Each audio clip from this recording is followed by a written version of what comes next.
अस्सलामुअलैकुम वरहमतुल्लाहि वबरकात। अल्लाह के नाम से शुरू जो बड़ा कृपालु और अत्यंत दयावान है। देश का एक अजीम सांसद आज़म खान जो कि समाजवादी पार्टी से आते हैं, पिछले कई महीनों से आज़म खान को उसके बेटे एक विधायक और उसके पूरे परिवार के साथ, बीवी बच्चों के साथ उत्तर प्रदेश की पुलिस ने जेल में भर के रखा है, लेकिन इसकी परवाह कोई नहीं कर रहा। यानी जिन लोगों ने, जहां के लोगों ने आज़म खान को चुनकर वोट देकर पार्लियामेंट भेजा, उसे सांसद बनाया, उसे एमपी बनाया, और आज लोगों द्वारा चुने गए, लोगों द्वारा वोट दिए गए एक सांसद को योगी आदित्यनाथ, अजय सिंह बिष्ट ने जेल में डाल के रखा है। और इसकी कोई खबर, कोई सुनवाई, कोई मेहनत ना अखिलेश यादव कर रहा, ना मुलायम सिंह यादव कर रहे हैं। एसपी के जितने भी लीडर हैं, किसी को कोई परवाह नहीं है, सबने आज़म खान को छोड़ के रखा है। आज़म खान, उसका बीवी, उसका बच्चा सब जेल में भरा हुआ है। उल्टे सीधे एलिगेशन लगाकर, उल्टे सीधे आरोप लगाकर, उल्टे सीधे बातें करके उत्तर प्रदेश की भगवदारी हिंदुत्व सरकार ने योगी आदित्यनाथ के आदेश पर उसे जेल में भर के रखा है। अब मैं सिर्फ इतना ही पूछता हूं आज़म खान के फॉलोअर, समाजवादी पार्टी के फॉलोअर से कि यदि अखिलेश यादव का बाप या उसका बेटा या उसका बीवी अगर अरेस्ट हो जाती योगी आदित्यनाथ पुलिस द्वारा, तो क्या अखिलेश यादव ऐसे ही शांत होकर बैठा हुआ रहता? क्या अखिलेश यादव जो किसानों को हमदर्दी दिखाकर जो वो रोड में आकर हल्ला गुल्ली किया, झगड़ा झमेला उसने किया, क्या उसने आज़म खान को लेकर ऐसा कुछ किया? नहीं किया, और नहीं आने वाले वक्त में वो कभी करेगा। क्योंकि जब जहां कहीं भी मुसलमान कांग्रेस का साथ देते हैं, कांग्रेस जहां से नेता बनते हैं या एसपी का साथ देते हैं, वो सिवाय गुलामी के, सिवाय दर्री बिछाने कुछ नहीं करते। आज आज़म खान जेल में है, जीता हुआ एक सांसद, तो एसपी के आम मुसलमान जेल में चल जाएंगे तो अखिलेश यादव तो थूकने भी नहीं आएगा। और ये जो कुछ भी आज़म खान साहब के साथ हो रहा है, ये कोई नई बात नहीं है। वो तो बेचारा एक मुसलमान है, जेल क्यों गया? क्योंकि वो एक मुसलमान है। और ये एक लोकतंत्र की हत्या है कि चुने हुए सांसद को जेल भेज दिया जाए। उसने स्कूल बनाया, कॉलेज बनाया, हॉस्पिटल बनाया, इंस्टीट्यूट बनाया, ये उसकी गलती थी, इसीलिए उसको जेल भेज दिया गया उल्टे सीधे एलिगेशन लगाकर। 2014 में उत्तर प्रदेश में समाजवादी पार्टी की सरकार थी, समाजवादी पार्टी की पुलिस थी, समाजवादी पार्टी के कार्यकर्ता थे, समाजवादी पार्टी की पूरे उत्तर प्रदेश में पावर थी। उसके बावजूद भी भगवदर हिंदुत्व आतंकवादियों ने मुजफ्फरनगर में दंगा किया, हजारों मुसलमानों का कत्लेआम किया, लड़कियों के साथ रेप किया गया। एक महीने तक सैकड़ों मुस्लिम परिवार कब्रिस्तान में रहने पर मजबूर हो गए। ना समाजवादी पार्टी ने कोई एक्शन लिया, ना उसके पुलिस ने कोई एक्शन लिया। यहां तक कि जिस दिन दंगा हुआ, 2 दिन बाद सलमान खान को बुलाकर उत्तर प्रदेश में एक डांस का कार्यक्रम किया गया, जहां पर आज़म खान भी शायद मौजूद थे। जब कौम मर रही हो, लोग मर रहे हैं, इनोसेंट भारतीय नागरिक मर रहे हैं, वहां पर आज़म खान समाजवादी पार्टी को फॉलो करते हुए उनको जब छोड़ देगा तो उसके साथ भी वही हाल होगा। जो आम वोटर के साथ हो रहा है वो सांसद के साथ क्यों नहीं होगा? जैसे को तैसे तो होना ही है। और समाजवादी पार्टी, ये जो वीडियो मैंने एमआईएम को एसपी से जो मैंने जोड़ा कि आज़म खान एमआईएम में जाकर जाना पड़ेगा उसे, अब कोई ऑप्शन नहीं उनके पास, वो अब गुलामी नहीं कर सकते, वो उस लायक नहीं बचे, उनको अब तौबा करना पड़ेगा, एमआईएम में आना ही पड़ेगा। क्योंकि मैं ऐसा आंकड़ा पेश करने वाला हूं जहां आपका जमीन से पैर घसक गया है, आपको समझ ही नहीं आएगा कि ये क्या हुआ। उत्तर प्रदेश के लास्ट इलेक्शन में आखिर क्या हुआ आपको नहीं पता चलेगा। अब मैं आपको बताता हूं कि क्या हुआ।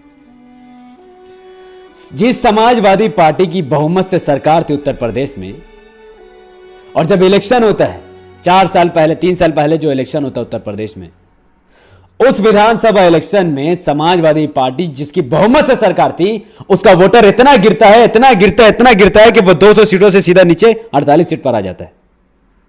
यह कैसे हुआ? जबकि यादव की आबादी उत्तर प्रदेश में 20% है, और हिसाब निकाला जाए तो कम से कम 100 विधानसभा की सीट यादव के अंडर में आती है। यादव वोटर उसमें भारी हैं। इसका मतलब है कि जो यादव समुदाय के लोग हैं, उन्होंने खुद एसपी को वोट नहीं दिया। किसको वोट दिया? अभी मैं आने वाले वक्त में, अभी रुको, थोड़ा रुको। बहुजन समाज पार्टी जो कि दलित के वोट से जिंदा थी, इस इलेक्शन में बीएसपी को मात्र 18 वोट मिले, 18 सीट, मात्र 18 सीट।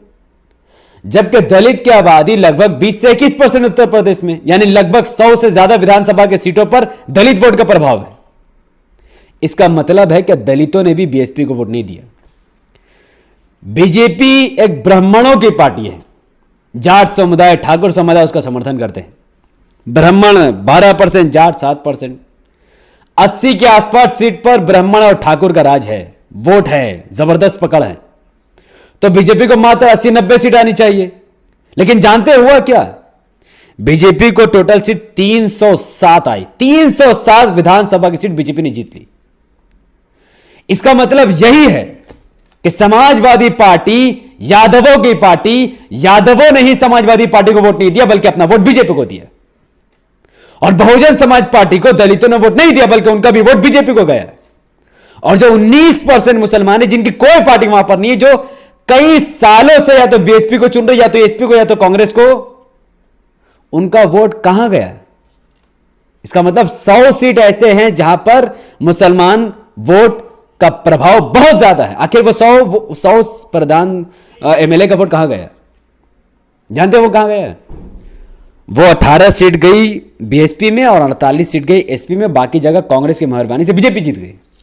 अब सोचो कि समाजवादी पार्टी यादव की पार्टी को यादव वोट नहीं दे रहा है, बहुजन समाज पार्टी दलितों की पार्टी को दलित वोट नहीं दे रहा है, और बहुजन समाजवादी पार्टी को और एसपी पार्टी को मुसलमान वोट दे रहा है, और ब्राह्मण वाली पार्टी को ब्राह्मण भी वोट दे रहा है, ठाकुर भी वोट दे रहा है, दलित भी दे रहा है, यादव भी दे रहा है।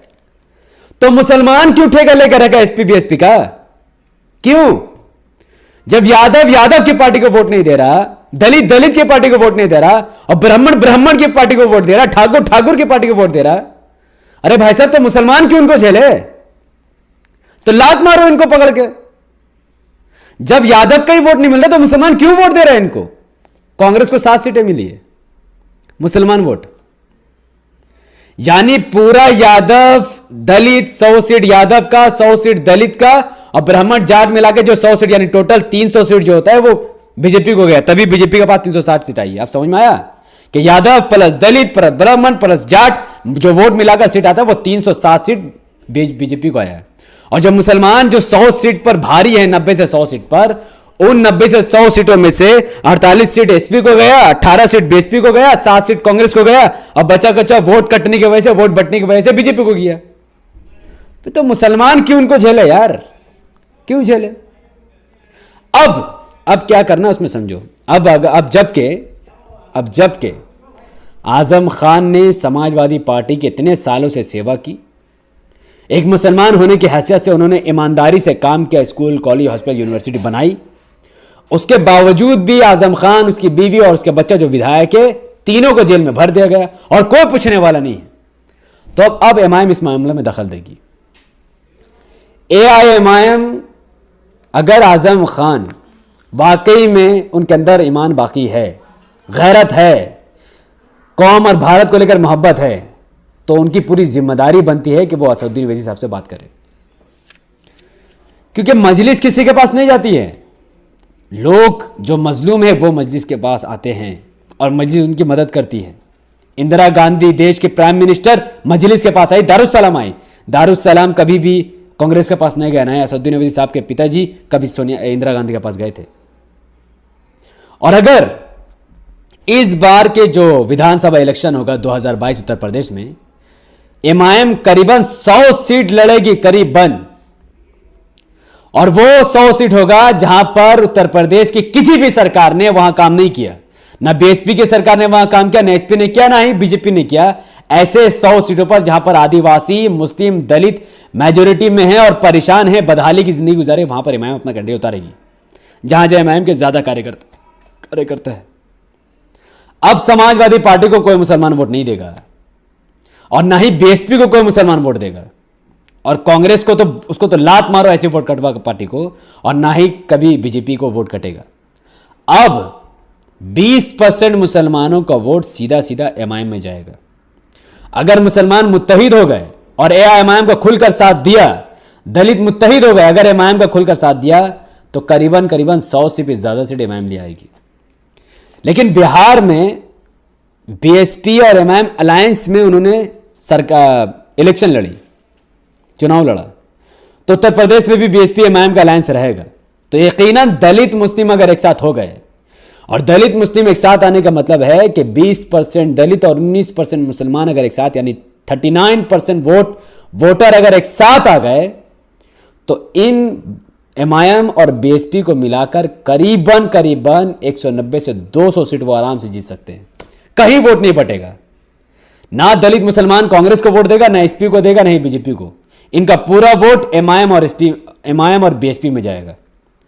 और उत्तर प्रदेश में 403 विधानसभा की सीटें हैं। जिस किसी के पास 202 सीटों की वो सरकार बना लेगा।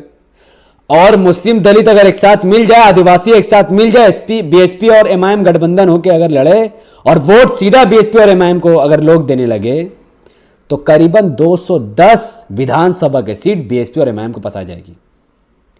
और आजम खान चूंकि जेल में है, जिन पर ये मुद्दा है, जिस पर ये वीडियो बन रहा है, आजम खान जो जेल में है, अब अगर उन्होंने होश के नाखून चबा लिए और उन्होंने देखा कि एसपी ने ना उनका बीवी बच्चा का साथ नहीं दिया, उनका साथ नहीं दिया, उनको छोड़ दिया उसी हाल में, तो अपने गैरत को जिंदा करके वो एमआईएम का साथ देते हैं, एसपी को छोड़ देते हैं, तो वहां से भी करीबन 10-15 सीट और एमआईएम में जुड़ जाएगी। और इंशाअल्लाह अगला चीफ मिनिस्टर खुद आजम खान होगा। कब तक गुलामी करेगा आजम खान? कब तक करेंगे भाई, कब तक? अब वक्त है बाहर निकलकर कुछ कर दिखाने का, वक्त है विकास की राजनीति करने का, वक्त है उन दंगाइयों को सबक सिखाने का जिन लोगों ने मुजफ्फरनगर में दंगा किया। और जिस दिन एमआईएम की सरकार बनेगी उत्तर प्रदेश में, उस दिन मुजफ्फरनगर में दंगा करने वाले दंगाइयों को जेल में भरकर पीटा जाएगा और कोर्ट के तरीके से उनको सजा दी जाएगी। एक एक मर्डरर को फांसी दी जाएगी, एक एक बलात्कारी को फांसी दी जाएगी। तो अब मुसलमान और दलितों के ऊपर है। बीजेपी का अत्याचार सहना है तो 2 वोट एसपी में बांटो, कांग्रेस में बांटो, बीजेपी में बांटो तो। लेकिन अगर बीजेपी मुक्त उत्तर प्रदेश बनाना है, योगी को हटाना है, तो एमआईएम और बीएसपी का जो अलायंस होगा, जो सीट बटेगा, उसमें दलित और मुसलमान को एक तरफा एक मत होकर वोट देना है। तब जाके ऐसा रिजल्ट आएगा जो 70 साल में ना कभी आया, ना कभी किसी ने सोचा था ऐसा आंकड़ा आएगा। तो इसीलिए आजम खान को पैर बढ़ाकर, कदम बढ़ाकर एमआईएम से बात करनी चाहिए, मायावती से बात करनी चाहिए, एमआईएम में शामिल होकर मायावती से सही गठबंधन करके और अपने नेतृत्व में उसे इलेक्शन लड़ाना चाहिए। तो आजम खान को आगे बढ़ना चाहिए। जो भी आजम खान के समर्थक है उनको जाके बात करनी चाहिए जेल में जाकर के कि यहां पर आपको कोई नहीं दिख रहा है, ना अखिलेश आप पर ध्यान दे रहा है, ना राहुल गांधी, ना प्रियंका गांधी, कोई नहीं दिख रहा है। ये नाम यहाँ सेकुलर पार्टी, इनके समाज के लोग इनको वोट नहीं दे रहे, थूको इनको, छोड़ो इनको, कुछ नहीं होने वाला है। अब आओ इत्तेहाद की तरफ और आओ भारत की सबसे बड़ी सेकुलर जमात की तरफ, जिसमें हिंदू भी जीतता है, मुस्लिम भी जीतता है, दलित भी जीतता है, ईसाई भी जीतता है, कादरी पादरी सब जीतता है इसमें से। एमआईएम में कॉपरेटर दलित भी हैं, हिंदू भी है, मुसलमान भी, आदिवासी भी है, अल्लाह के फजलो करम से, क्योंकि ये एक सेकुलर पार्टी है। बीजेपी से कोई मुसलमान नहीं जीतता है और एसपी बीएसपी तो खुद मुसलमान का टिकट काटते रहती है, तो इनसे क्या भरोसा इनका।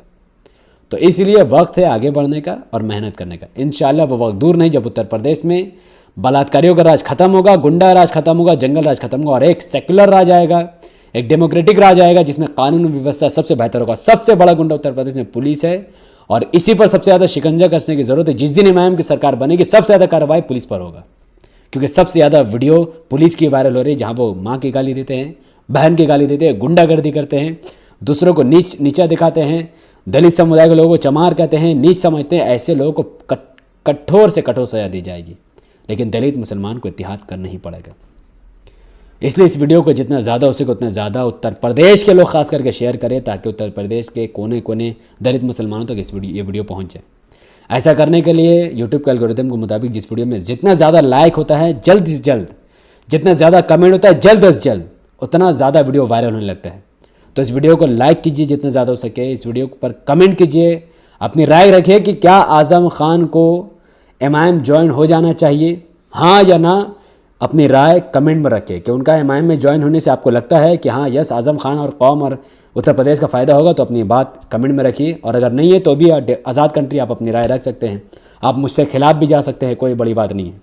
तो वीडियो को लाइक कीजिए, कमेंट कीजिए, इसके लिंक को व्हाट्सअप, फेसबुक, इंस्टाग्राम में शेयर कीजिए। हमारे चैनल द पॉलिटिकल को सब्सक्राइब कीजिए, बेल आइकन को हिट कीजिए, इसको ज़्यादा से ज़्यादा सपोर्ट कीजिए। हमारे Facebook channel the political India को भी फॉलो कीजिए, लाइक कीजिए, और उसका लिंक इसी वीडियो के डिस्क्रिप्शन में है, फेसबुक पेज का लिंक।